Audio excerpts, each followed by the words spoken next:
poder permitirnos, al menos, ¿sí? Soy claro en ello, al menos estadísticamente, identificar si el resultado que estamos viendo, sea resultado de asociación, sea resultado de que no haya asociación, tiene al menos validez estadística o no. En cursos posteriores a este, vamos a aprender que la interpretación de los resultados va muchísimo más allá de la simple validez estadística, ¿correcto? Hoy y en esta última clase teórica del ciclo solamente vamos a llegar hasta ese aspecto, hasta el aspecto de ver cuándo un resultado es estadísticamente válido o no. Sin embargo, dejando ya el elemento de necesidad de conocimiento para más adelante, en cursos posteriores van a ver que esto que les voy a comentar hoy es totalmente insuficiente para poder tomar una decisión clínica. Pero hoy no me compete comentar ello. Vamos a ver algo muy sencillo, muy simple de entender. Pero ojo, soy claro en ello y lo vuelvo a expresar, la interpretación de un resultado va muchísimo más allá de lo sencillo que pueda parecer hoy, ¿correcto? Bien, entonces hemos visto la semana previa que las medidas de asociación, están vinculadas a una propuesta de relación entre dos grupos, ¿correcto? Y relacionamos entre dos grupos diversas medidas. Relacionamos incidencias, relacionamos prevalencias, relacionamos odds, ¿correcto? Relacionamos hazard, relacionamos cualquier elemento a través de una medida de relación que le llamamos ratio y le da a todo la interpretación de una fracción, ¿sí? Y hemos visto que estas fracciones pueden llegar solamente a tener tres opciones de resultado. O son mayores a 1, o son menores a 1, o son igual a 1, ¿correcto? Es lo que hemos visto la semana previa. Entonces, basado en esa información que hemos visto la semana previa, ¿recuerdas Tábara Ávila cuando teníamos un resultado que era igual a 1? ¿Qué representa?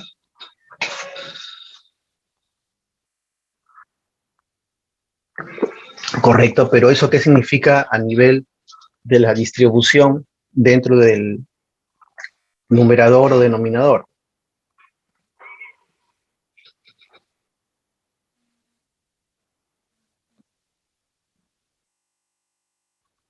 Correcto. Entonces, si la relación a comparar, la medida a comparar fuera la incidencia, como en este caso, si yo he obtenido un risk ratio igual a 1, significaría pues que la incidencia en ambos grupos, como dice Tábara, es igual a 1. Eso es lo que significa. Y al ser la misma incidencia en ambos grupos con el factor de exposición y sin ello, significa pues que no hay asociación. ¿Correcto? Sin embargo, también hemos visto, Tábara, que podemos obtener ratios mayores a 1. ¿Qué significa eso?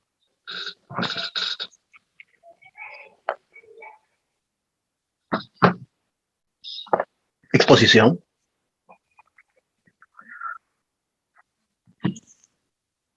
Perfecto, perfecto, muy bien. Entonces sería como esto, miren, una mayor incidencia en el grupo expuesto en comparación a una menor incidencia en el grupo no expuesto, y eso me va a dar valores de ratios mayores a 1, ¿correcto? Porque hay una mayor incidencia en el grupo que tuvo la exposición en comparación a una menor incidencia en el grupo que no tuvo la exposición. Y eso lo solemos interpretar como una condición o un factor de riesgo, ¿correcto?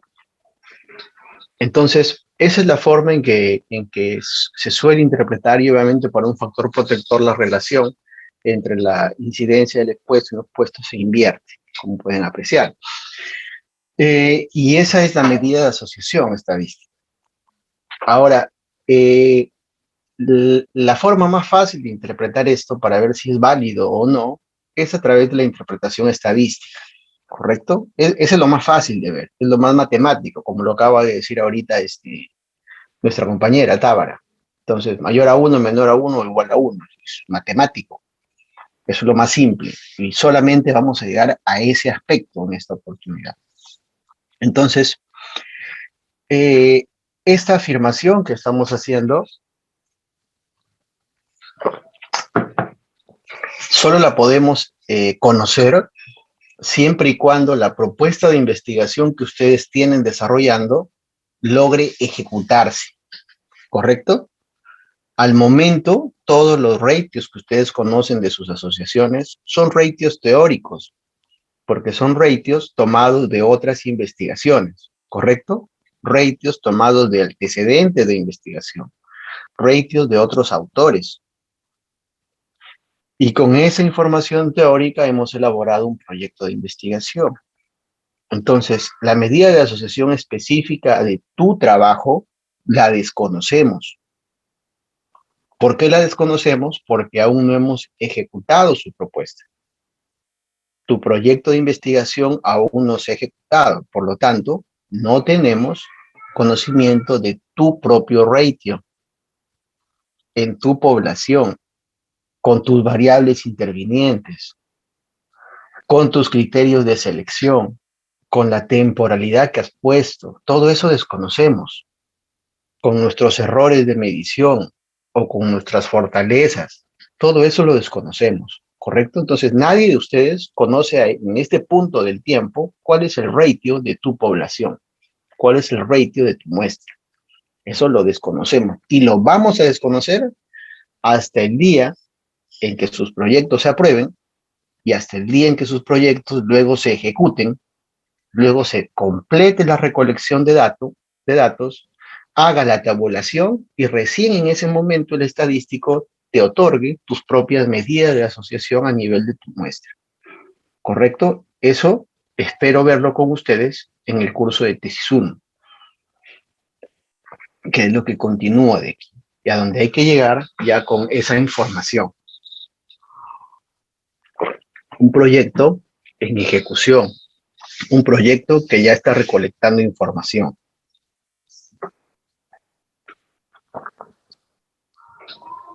Sin embargo, si ustedes recuerdan nuestra clase de población, muestra, nosotros estamos trabajando con una muestra pequeñita, 200 personas, 90 personas, 150 personas, ¿correcto?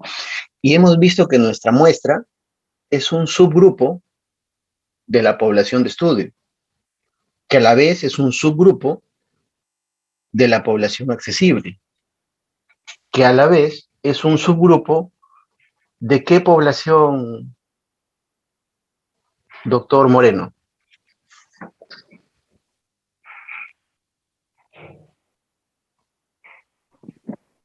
¿Yo, doctor?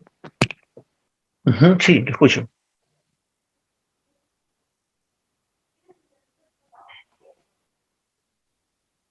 ¿Puede repetir la pregunta?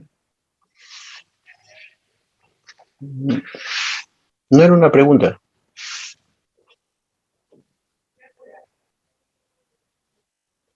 Bueno, retomo entonces. Nosotros hemos visto que nuestra muestra, ¿sí? Ramos Garavito, hola, Sí, doctor. correcto. Nuestra muestra es un subgrupo de nuestra población de estudio, que a la vez es un subgrupo de la población accesible, que a la vez es un subgrupo, ¿recuerdas de qué población? De la universo, doctor. Eso, de la población universo o población diana. Gracias, doctor. ¿Se entiende? Entonces, de toda esa población universo, nosotros no hemos trabajado. Ni siquiera de la población accesible, ni siquiera de la población de estudio. Hemos trabajado con un grupo pequeño que se llama muestra. Sin embargo, el resultado de nuestra muestra, que vamos a obtener en el curso de tesis 1 e inicio del curso de tesis 2, ese resultado de nuestra muestra pequeñita, realmente nosotros queremos que sea extrapolable, ¿sí? Extrapolable a la población que ha hecho mención el doctor Ramos, que es la población universo. ¿Se entiende? Los estudios de eficacia de vacunas son probados en algunas poblaciones. Sin embargo, se extrapola su resultado a la población mundial, ¿correcto? Si no, tendrían que estar haciendo ensayos de vacunas en cada país del mundo, lo cual es económicamente no rentable, científicamente no rentable, porque perderían cuánto tiempo en hacer la medición que va a dar un resultado igual o muy similar, ¿se entiende? Eso se llama extrapolación de resultado. Y esa extrapolación del resultado está ligado a un término que se conoce como validez externa. No vamos a poder hacer una medición en la población universo. No lo vamos a poder hacer, por las razones que en esa clase les comenté. Sin embargo, el resultado de mi pequeña muestra, por así decirlo, deseamos que sea extrapolable a la población universo. Y eso solo se va a dar en algunos casos en los cuales ya vamos a poder analizar en otros ciclos representatividad, muestreo, criterio de selección y otros que hoy no voy a comentar. Yo voy a hacer el análisis netamente estadístico, matemático. Bien, entonces matemáticamente, estadísticamente, esa validez externa no la puedo calcular con precisión porque ni siquiera he trabajado con la población universo, pero puedo estimar, proyectar, ¿sí? ¿Cuál sería el verdadero valor si es que yo hubiera trabajado con la población universo? Esa estimación definitivamente no es precisa como tu muestra. Tu muestra te da un valor de ratio preciso, 2.5, 1.0, 0.88. Es muy preciso porque se está midiendo en todos los sujetos de tu muestra. Sin embargo, cuando hablamos de la población universo, eso no es medible. Entonces, al no ser medible, se estima el valor a nivel poblacional. Esa estimación del verdadero valor poblacional, es simplemente una estimación estadística. Recuerden, si el doctor Ramos hace su estudio, esta es su población universo, y él hace su estudio solo con este pedacito de muestra, él va a intentar estimar el verdadero valor de toda la población universo. Pero eso es una estimación que no es precisa. Entonces, esa estimación al valor poblacional estimado, ¿sí? Ese valor poblacional estimado, va a estar dentro de unos parámetros que se conocen como un intervalo. Y ese intervalo de estimación, ¿sí? Ese intervalo de estimación de mi muestra, del valor de mi muestra, hacia el valor poblacional, viene dentro de un intervalo de estimación. Y ese intervalo de estimación, ¿sí? Ese intervalo de estimación se conoce como intervalo de confianza, en donde obviamente diferentes muestras nos van a dar como resultados diferentes ratios. Y yo tendría que tener muchísimas muestras para saber el verdadero valor poblacional, cosa que desconozco. Por lo tanto, solo hacemos una estimación estadística con una certeza no precisa, porque es con una certeza del 95%. Hay 5% de error. Este valor del ratio que desconocemos, así como hemos visto que cuando el ratio es igual a 1, significa que no hay asociación, como mencionó Tábara al inicio de la clase. Cuando el intervalo de confianza, intervalo es un rango, un valor menor o un valor mayor. Cuando el intervalo de confianza incluye la unidad, incluye el valor 1 dentro de los posibles valores dentro del intervalo, significa que tampoco hay asociación. ¿Correcto? Entonces, si el intervalo de confianza incluye a la unidad, significa que no hay asociación, por más que tu muestra diga que sí. ¿Correcto? Entonces, miren, la estimación poblacional, que la valoramos con el intervalo de confianza, no debe incluir a la unidad, no debe incluir el valor 1 dentro del intervalo.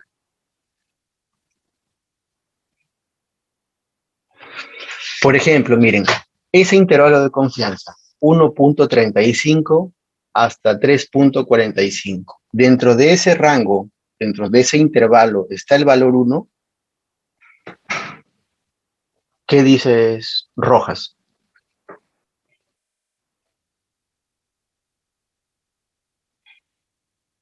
Es una respuesta matemática, mira. Entre 1.35 a 3.45, ¿es posible obtener el valor 1? Rojas Castillo. No, no, doctor. Ya, Rojas Castillo. No, doctor. No es posible porque está empezando en 1.35, ¿correcto? El mínimo valor posible es 1.35, por lo tanto no incluye el valor 1.0. ¿Se entiende? Ese intervalo estadísticamente tiene validez, ¿correcto? Porque no incluye el valor 1 dentro de este intervalo. El valor 1 estaría por acá, no está dentro de estos posibles valores. Entonces seguiría siendo un factor de riesgo. Pero ¿qué sucede si el intervalo de confianza, por ejemplo, nos reportara este valor? ¿Qué opinas, Rojas Castillo? ¿El valor 1 está incluido en ese intervalo? Sí, doctor. Definitivamente sí, porque miren, 0.88, 0.89, 0.90, 91, 92, 1.0, 1.1, miren hasta el máximo valor que tiene. Por lo tanto, el valor 1 sí es posible encontrarlo en este intervalo. Si este fuera el caso del intervalo, se interpretaría también como que no hay asociación. ¿Correcto? Miren, si me sale esto, dice que es un factor de riesgo, pero el intervalo fuera este, la conclusión debería ser que no hay asociación. ¿Correcto? Entonces, esto es muy importante, interpretar el intervalo en el cual no esté presente el valor. ¿Qué valor, Tabar Ávila? El 1, correcto. ¿Y por qué no debe estar el valor 1? Porque el valor 1 representa que no hay asociación. Sencillo. Muy bien. ¿Alguna pregunta del intervalo de confianza? Interpretación. Estoy haciendo una interpretación netamente matemática, que es la interpretación más fácil de hacer. Entonces, con los ratios, estamos viendo que el ratio que indica que no hay asociación es el ratio donde el valor es 1. El intervalo de confianza que te dice que no hay asociación es el intervalo de confianza en donde está incluido el valor 1. Es muy simple. Bien. ¿Alguna duda, alguna pregunta? Igual hago el cuestionamiento. Bien. Entonces vamos finalizando. Eso que hemos visto se llama intervalo de confianza. Y el intervalo de confianza, como hemos comentado, no debe incluir el valor 1 dentro de sus posibles valores. Perfecto. Y el otro aspecto, el aspecto final de esta noche y del curso, es el aspecto de la significancia, ojo, estadística, matemática. La significancia estadística es muy fácil de interpretar también. Dentro de las fórmulas que hemos visto, vienen dos parámetros que se llaman alfa y beta. Por aquí está el alfa y por aquí está el beta. ¿Correcto? Pero finalmente, estos elementos que independientemente en cualquier fórmula poblacional suele estar el alfa y el beta,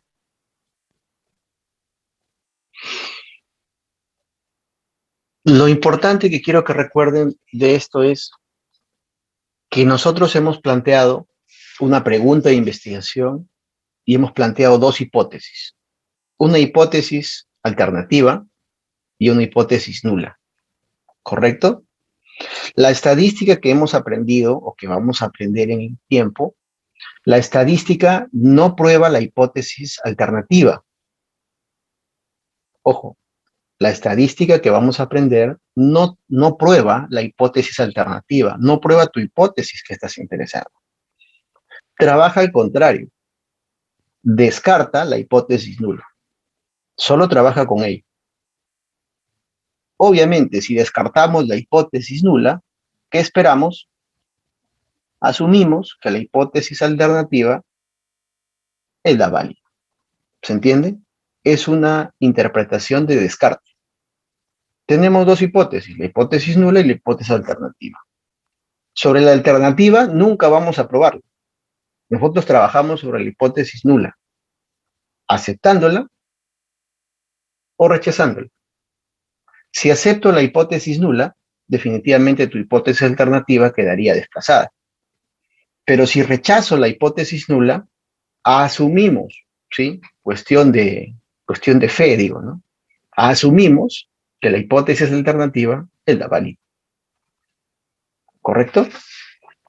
Esa aceptación o rechazo de hipótesis, nosotros lo vamos a poder ver a través de algunas pruebas estadísticas, algunas medidas estadísticas, como en este caso es el valor de significancia estadística.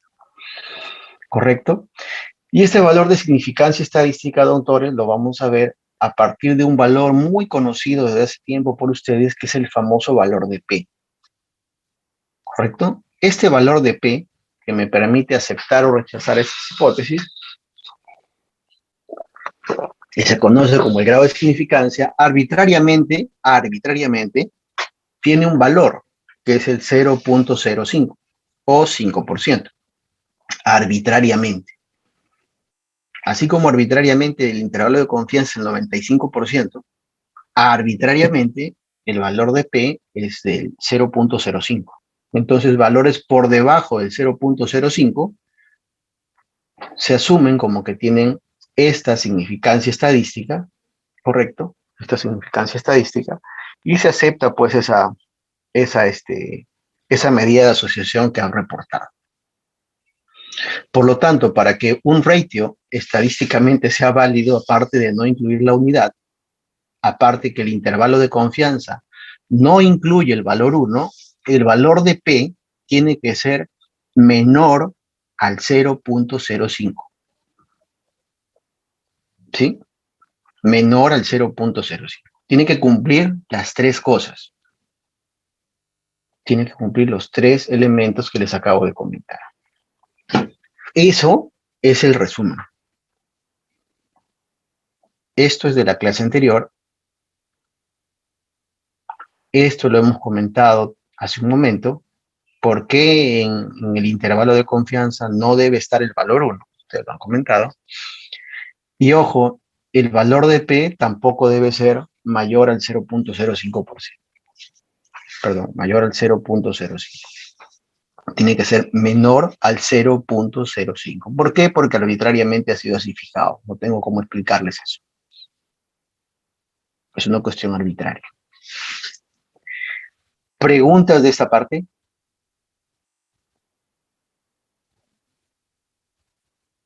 Es una interpretación, ojo, matemática, nada más. Matemática. Por eso es tan fácil. Entonces, si recuerdan esto, les pido que recuerden esto, quiero que vean ahora qué es lo que reportan los investigadores. Obviamente, para ver esto, que vamos a apreciar en un momento, en tu trabajo tendrías pues que ya haberlo ejecutado, que ya verlo, ver los resultados, interpretado y todo lo demás, ¿no? Entonces vamos a usar trabajos ya reportados.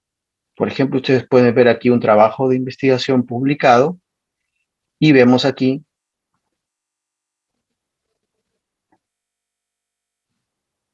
una medida de asociación que es esta, 0.58. Para eso, ¿qué significa?